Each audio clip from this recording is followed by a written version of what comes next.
Hi, I'm Cassandra. And I'm Kayte. And we are part of the cultural engagement team at Central Bedfordshire Council.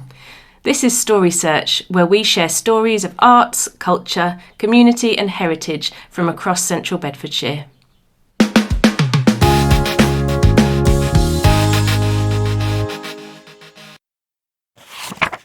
I feel very strongly that good children's literature is children's literature for all time. And I also feel very strongly that there is no such thing as a good book that is a book only for children. If it's a good book, it's a book for everybody.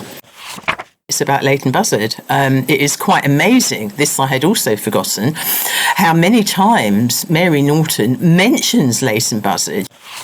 The times that this book was written in, does it represent its time? And it took me back when Homily said, "Take the child." And I thought, oh, there's a brave mama. I'll share it with you. I'll share it with you. I'll share it with you. I'll share it with you. I'll share it with you. I'll share it with you.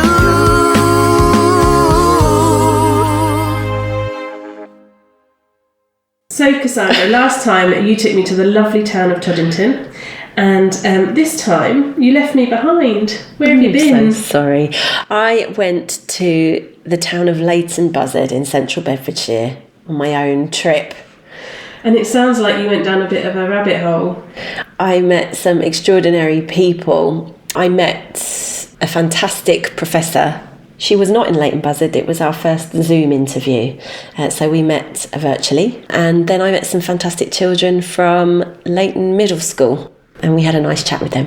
So what is this episode about?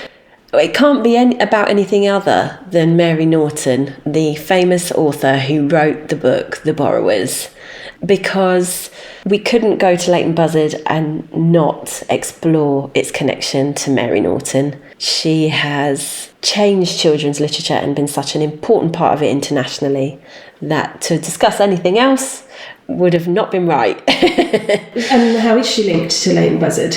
Mary Norton, the author of The Borrowers, lived in Leighton Buzzard with her family. Her father was a surgeon and she wrote The Borrowers in the late 1940s. It was published in 1952. But what's so interesting and unique about this book is that throughout it, she references Leighton Buzzard continuously when she discusses characters, places, where people are going, what's happening. She continually refers to the town. That's the link. Story Search, Central Bedfordshire. Okay. And how would you describe the town? If somebody has never been there, what are they going to come and find in Leighton Buzzard? It's a very interesting place in so much as it is an old market town. It has a beautiful sort of old town centre, lovely shops, coffee shops, places to visit, a fantastic bookshop actually, if we're talking about books, and a brilliant library and theatre. It has a train station, easy access to London, but it's a very much a growing town.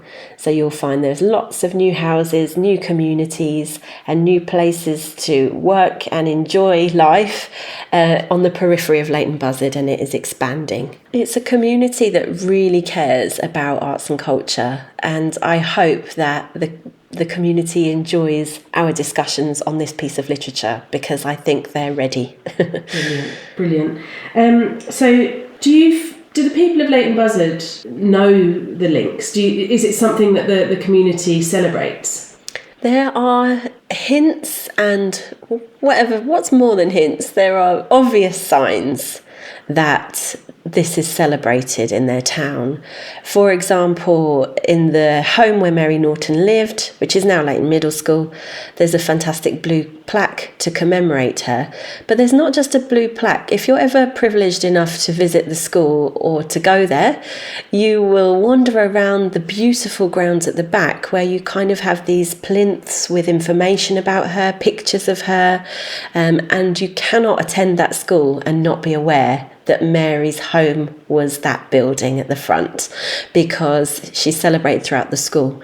The library have mentions of Mary Norton, but we're on a mission to encourage people to take out the book, explore the movie, listen to it on audio if you're not a big reader, and just find out more about the story, especially if you live in Leighton Buzzard, because it's part of your heritage. And talking of people who aren't big readers, keen-eared listeners might have picked up that I'm not the biggest fiction reader, but you sent me to the library and I got my very own copy of The Borrowers from the children's section, and I think I've realised that children's books might be for me, because I really, really enjoyed the book. I hadn't read it as a young person, I haven't seen the film, I'd heard of it, I kind of knew the premise of it, but yeah, I really enjoyed the book and I would recommend it to any listener, any adult listener. It was fascinating and also kind of heartbreaking. I really had a strong emotional reaction to the book, the end of the book. It felt really pertinent. So I have to thank you actually for leaving me behind this time, but encouraging me to really, take a look at that book and enjoy it. Yeah, you were really quite elbowed, weren't you? Yeah. Do you know what? I don't do fiction because sometimes it really upsets me. And this book did really upset me. How can it upset you more than real life? Real life is more upsetting, surely. Really interesting. The other thing I would say is that people in their 40s may well remember a children's series, an adaptation done, I think, on CBBC, which was fantastic. I think it's one of the best adaptations of the book. So people might be thinking, oh, I know it, but not the movie or the book. I know that TV series, which was really popular in the 90s as well. Yeah, I'm so glad you took it out. Kay has an opinion. That's the professor that we talked to shortly. She has an opinion on children's literature not just being for children. And our listeners might want to pause the podcast here and go and take the book out and read it, because we really dive deep into the themes, what's happening, and its connections to Leighton Buzzard, which are continuous. So if you feel like you want to read the book and not find out about it from us, now's a good time to pause and take that book out, or buy it at a second-hand shop, or visit Leighton Buzzard and visit the bookshop or two, and give it a read. Story Search, Central Bedfordshire. The Borrowers has not been out of print since the 1950s. It's been translated into 14 languages. It won the Carnegie Medal from the Libraries Association in 1952. The Borrowers is a book about the Clock family, Dad Pod, Mum Homily and daughter Arietti. They are tiny people who live under the floorboards in a house in Leighton Buzzard. The family strive to exist in the same territory as a family of life-size human beings, as they call them, and build a life under the human world that's filled with risk, fear and love. The Borrowers sneak into the human world and scavenge items and food to use for themselves. Stamps of Queen Victoria, small to us, make beautiful huge portraits to decorate the Borrow walls. So, Cassandra, I've heard a rumour that you went so deep into this episode that this is going to be our first two-parter. I think so. That was never the idea in the beginning, but we had such a great conversation. You will pick up from my conversation with Kay that I had no concept of time when I was talking to her. And there was so much to say and so many themes. You'd think, it's just a little children's book. What could there be to discuss? But the links to real life, the links to lockdown, the unexpected themes that emerged about the Second World War just meant that the conversation, like you say, was so intense that it's going to be two parts. So let's go. Let's take the listeners on your journey and I will meet you afterwards.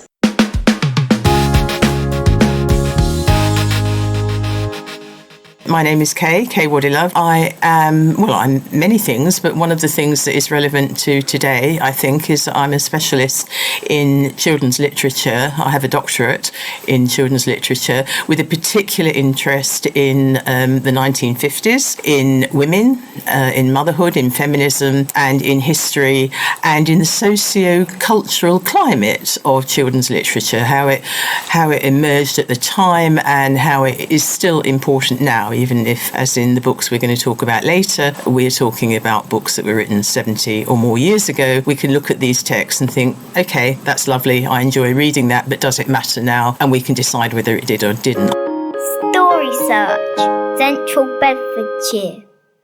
I feel very strongly that good children's literature is children's literature for all time. And I also feel very strongly that there is no such thing as a good book that is a book only for children. If it's a good book, it's a book for everybody.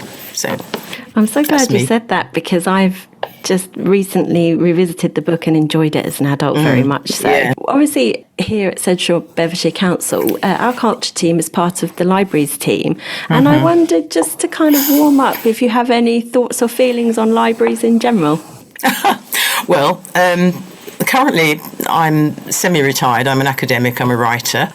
Before that, I was the lecturer, a university lecturer. And before that, I was a teacher in a school. And before that, for half of my career, I was a public librarian. So, yeah, I had pretty strong views on the importance of libraries. I think that they're a community hub which needs to be preserved, needs to be cherished. I think they perform an incredibly important role in the community, and they're an open space, they're a space of freedom, aren't they? Which I think is terribly, terribly important. Everyone can go. Nobody accosts you at the door of a public library and says, can we see your pass? What are you doing here?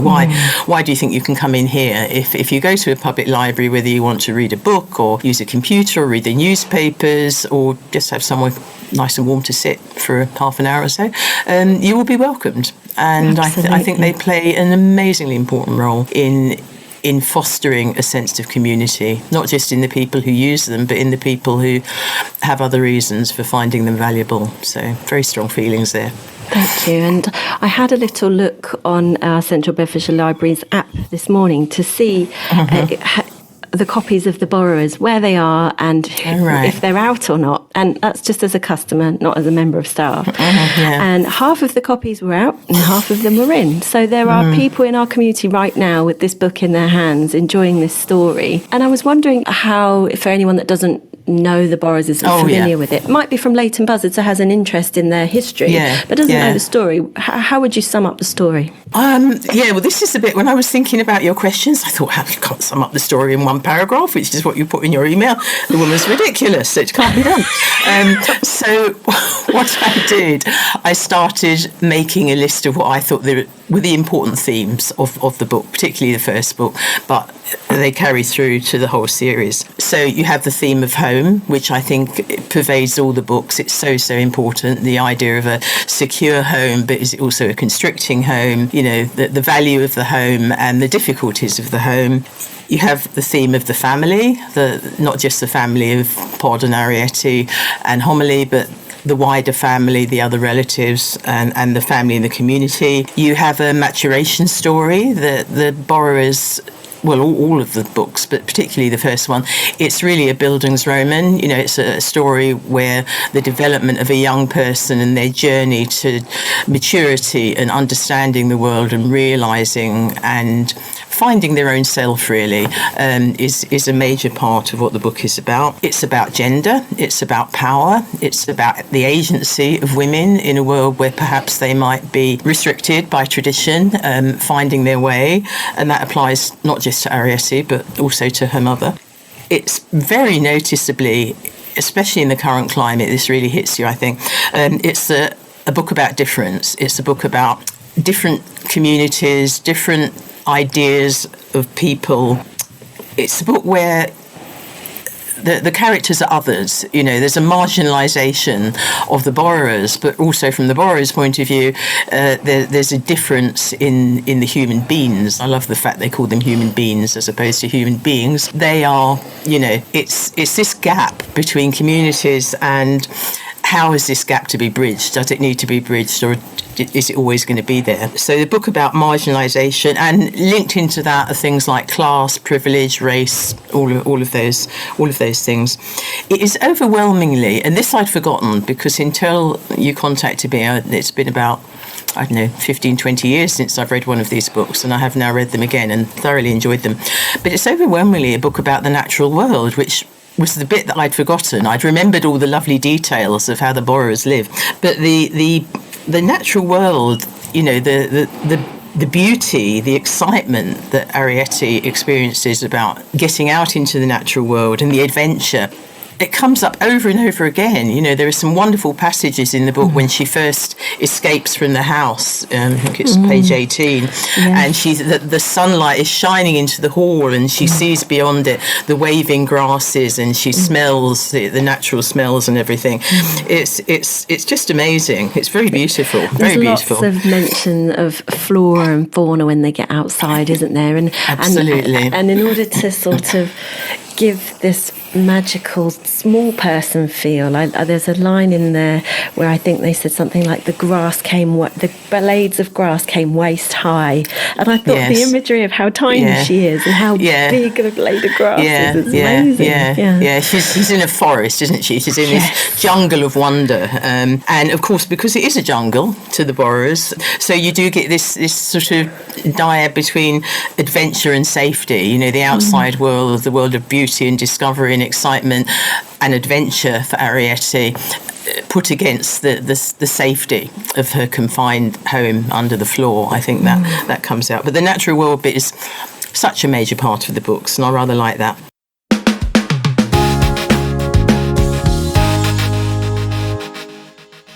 As you will be very pleased to know, and you do know, obviously, it's about a place. It's about Leighton Buzzard. It is quite amazing, this I had also forgotten, how many times Mary Norton mentions Leighton Buzzard. She talks about Leighton Buzzard. She talks about Mr. Frith, the clock mender or something, comes from Leighton Buzzard. The gas pipe that the borrowers travel along when they escape from the house leads to Leighton Buzzard. And in fact, there's a lovely bit, I can't remember which of the volumes it's the moment you were just talking about, I've got a quote written down, says a kind of tunnel it gave them, the chance to escape all the way to Leighton Buzzard. Yes, that's right. This sort of view, it's the road, isn't it? The road from the hall that they live in to Leighton Buzzard. The gas pipe is a kind of tunnel. That's right.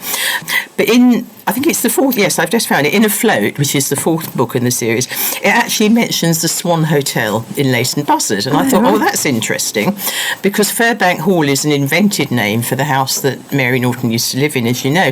But I thought, and the Swan Hotel is still there. It still has rooms. It's a Wetherspoons pub, but it has very nice rooms. And when you look at the pictures on the website of the Swan Hotel, they're all really nice, traditional 1950s furnished rooms. And I just thought that was so lovely. She mentions it in this book written in 1959, I think. Is that usual for an author to make mention of the place they're living in when they write the book in those times, or not? Well, I think it is. It's not unusual. I mean, if you think about writers like Beatrix Potter and Arthur Ransome, both writing about the Lake District and made a big deal about that environment. What's his name? Kenneth Grahame, Wind in the Willows. It's all about the Thames. He lived on the bank of the Thames. But what I think is really unusual about Mary Norton's books is that she mentions it all the time. You won't actually find a mention of the Lake District in Swallows and Amazons, or the Thames in, I don't think you find a mention of the Thames specifically, but Mary Norton just keeps naming Leighton Buzzard over and over and over again. Yes. And I thought, that was very interesting, because it feels like, to her, Leighton Buzzard as a place is somewhere very important. Yes. It's somewhere that matters a lot to her. And I think it's really important to her, and she wants the readers to appreciate this. Yes. She doesn't specifically make it clear within the novels that the house is the house she used to live in, but she wants them to appreciate Leighton Buzzard as a place that matters. It's a community that matters. And going back to this natural world thing, I think she's also very interested in communicating the beauty of the countryside around Leighton Buzzard, because this comes up time and again. So yeah, the place bit is fascinating, isn't it, that she does that? And I've not come across another writer who does that so specifically. You know, yes, they often use their local environment. It's common. Noel Stretfield used London, and so on and so forth. But to keep naming it, almost like saying to the readers, "Here's a signpost. Go and see this place. It's worth seeing." Look it up. look it up. Yeah, I thought that was rather lovely and unusual. Yeah. I think that you're right. There's great mention of the place and the setting, and I wondered about the times. The times that this book was written in. Does it represent its time? Are there familiar things of the time in there? Yeah, I think it does. I think with the time, it does represent the 1950s sort of socio-economic climate. It does, yes. It's very much in that way. It's a book of its time. So in the 1950s, Britain was still in post-war mode. It was basically living in a period of austerity. This book, as you know, was published in 1952, and the country was in a period of austerity, rationing, shortage of goods and materials, and so on and so forth. Food rationing, for instance, continued until 1954, 2 years after the first book was published. It's a place where there's been a massive loss of population. Exactly as the borrowers' population seems to diminish, the country has lost hundreds of thousands of people in the war. And I think it can also be seen as an allegory of the post-war world. The whole thing about loss of empire and loss of power. The borrowers, if you think of Fernbank House as like, this is the British, this is the UK, so this is Great Britain, and the power that house used to have in Edwardian times has been lost. It's diminished. You've got the old lady upstairs, and you've got the two servants downstairs, and you've got the borrowers living on this very diminished population. They are a diminished people in the way that Britain after the war was a diminished country and a diminished empire, because of course the empire was basically being lost, and the country was decaying. It was increasingly powerless, and so if we look at the clocks and the borrowers, they're less and less able to live the life that they lived before, when all the other borrowers were living in the house, the Hendrearys and the Overmantles, and all of these other branches of the family. They just don't have that power anymore. You've just helped me make a really light bulb connection there. I've had quite a moment there, because the whole point, without too many spoilers for people who have yet to borrow the book from the library, but borrow the book, love. But I realise that one of the reasons that Arrietty is allowed to go and borrow is because there's this fear that they might die out. And if the parents aren't there, how's she going to survive? And actually, there's a moment where Homily says, I realised that if you were our son, you'd be borrowing by now. And now that's got me thinking about women in the factories and women in the workplace during the Second World War. Women were drafted in to take the roles of men. And Arrietty needs to learn these skills a boy would normally learn and fend for herself. So you've just helped me make there's a huge link there, and I think that is a really important link that you brought up there, because what happened, as you said, during the war, the women had to go out to work, they had to go into the factories, or they worked on farms, or whatever they were necessary to keep the company going. But after the war, there was a very strong sort of jobs for the boys. The men were coming back from fighting. Jobs had to be given to them. And women were very much expected to go back into the home, to become housewives, to replace the population losses, to have families and rebuild the country in terms of population. And what that did, it raised... And the 50s is very interesting from that point of view. It raised a huge dilemma for a lot of women who, there's a very famous cartoon, I think it is, it's a picture called Rosie the Riveter, and it sort of encompasses these women who had felt useful, had been literally going out to work, out of the house, out to somewhere else to work. Found a new purpose. And then after the war, it's like, no, thank you, dear, you've done very well, pat, pat. off you trot, back to the home, become a housewife again, have a family. That's what we need you to do. And that dilemma is really reproduced in the books, I think, with the relationship between Homily and Arrietty. Homily is your classic house-proud housewife, wants to stay in the home, loves her home, very good at cooking, so on and so forth. And Arrietty is like the young woman of the 1950s who sees a wider horizon for herself and wants to escape into that wider world, but is constrained by traditional expectations of the family and society. So there's a lot going on there. And how current does that remain? You know, there are women who still feel that dilemma. Yeah, exactly. Many women who still feel that exact many women. And I think that's where you asked just now about how the book reflects the 1950s climate, and it absolutely does. And it also looks back to, it's a very traditional book in some ways. It looks back to the Edwardian climate of Norton's childhood. She grew up as an Edwardian woman before the war. You know, the big houses and the woman in the attic, Aunt Sophie upstairs. So it looks back to Victorian and Edwardian times as well. But what it does, and this is, I think, why it's an important book that remains relevant as well as fun to read, is that it looks forward. It looks forward to a dilemma that began in the 1950s, developed in the 1960s. There's a very famous book by Betty Friedan, an American writer, where she talked about the problem that has no name, the problem of the housewife. You know, the affluent housewife has everything she wanted but has not got a satisfying life. And that dilemma is coming out in The Borrowers. So from that point of view, yes, it reflects its time. All children's literature reflects their time. It's a given. You know, you can't write a book within your time and escape from that time. But the books that survive, and I think this book has survived and certainly deserves to survive, are the ones that have relevance to later socio-economic and socio-cultural climates. And The Borrowers absolutely does that. It's of its time and it critiques its time, but it looks to future times as well, very much with the position of women, you know, Arrietty and Homily, as we just said, and in lots of other ways. We talked just now about marginalisation, about othering and so on. We can come on to that as well. So I think young readers of today will see a reflection of their own experiences in Arrietty's struggle for independence. You know, it's the Bildungsroman thing. It's a process that all teenagers have to go through to separate from their family.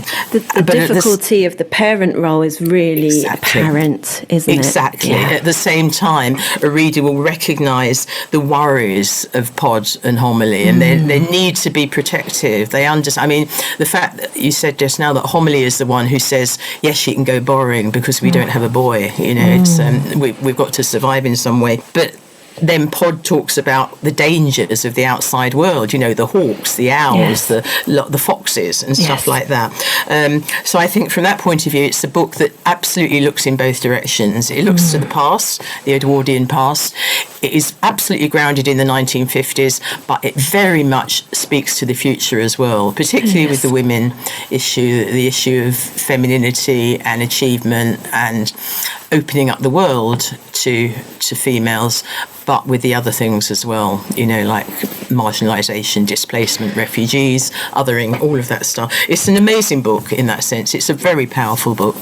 Yeah. There's also a nice moment where Arrietty is so confused by the boy in the house, but humans are here for borrowers. She can't believe that he would think that borrowers are taken from humans, but you're here for us. And I just love that. It's like, it's wonderful, isn't it? About? Yeah, like it's so interesting that. Sorry, we're going to be cut out in 1 minute 44 seconds.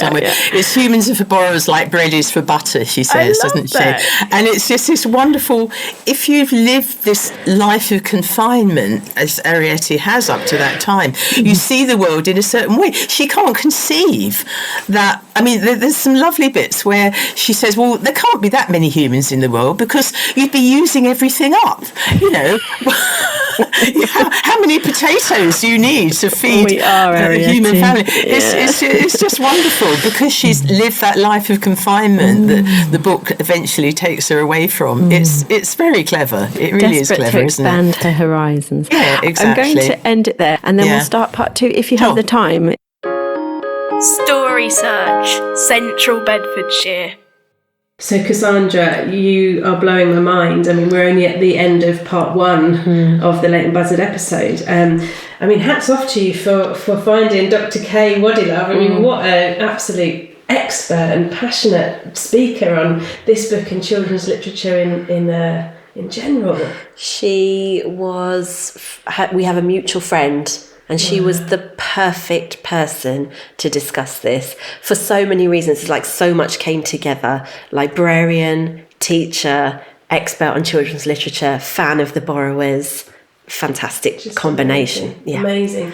And I was interested, before I read the book, to see the link between the book and the place. And actually, as I was reading it, because it is mentioned a few times, but it didn't need to be on first read, because Leighton Buzzard doesn't even sound like a place. If you didn't know it was a place, it could have been called Smalls Town or anything really. So it was a real conscious choice from Mary Norton to mention Leighton Buzzard, and I think what Kay has enabled us to reflect upon is that it very much was a conscious choice, and it was an important part of her writing and storytelling. And the thing that really has blown my mind is the deep themes. Kay talks about it being a book of its time, and I think she intimates that every book is a book of its time. It can't help but be. But those themes of war and conflict and power, they really, really resonated with me, and I was really quite moved by the book. And there was one quote, which I'll probably misquote now, but where Arrietty says that she didn't want to be right, she wanted to be wrong and safe, and that actually being right and having our whole worldview collapse was actually part of her coming of age, and maybe the collapse of the empire. It goes so deep for such a simple story. It's amazing. Especially, and this is why we continued the theme of women with the children at Leighton Buzzard School in the next parts, because the role of the woman in the 1950s is a really interesting thing to explore in itself away from this book, as Kay discusses women in the workplace showing they have the capabilities to help keep the country afloat, then being reeled back and asked to be homemakers again, when there's this sense of, but I have more to give. And I've seen the sky. I've seen the promised land. Yeah. Martin Luther King quote. Yeah. But we really look at the role of women and the continued dilemma of women who want to run a successful, whatever that means, home, family, and lead their family, but also are hungry for success in the workplace too. And this book starts to edge into those themes. Absolutely. And not just the workplace, just adventure. Just getting out there. Yes. I was really struck by how nuanced the family unit was, because it could have been a stereotype, couldn't it? But they really thought about the best for their child, for their daughter, and you could see them grappling with it. I thought it was really interesting. As a parent myself, I thought I really it resonated with me. I want you to be able to survive in the world, but I'm frightened to let you go. Yeah. That parent dilemma, which continues now, runs through the book, and you really feel, if you're a parent, or perhaps even if you're not, you have this understanding that the world doesn't always feel safe no matter where you live, and you just want to protect your children, but at the same time, if you protect them too much, they won't survive alone. So this is why Arrietty is sent out. Yes. And we feel for her because it's scary. Yeah. It took me back when Homily said, "Take the child." And I thought, there's a brave mama. Yeah, really interesting. And I really can't wait to hear what else you and Kay discuss. And also, I think that next time you're taking us to the schoolhouse itself and meeting some children. That's right. Fantastic children who had a great chat with me about the women that inspire them today. Brilliant. Let's go. It's really something, the treasures all around us we might find. left all around me. It's a secret shrouded by a veil of time. I'll share it with you. I'll share it with you. I'll share it with you. I'll share it with you.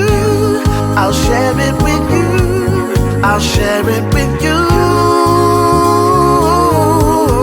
I'll share it with you.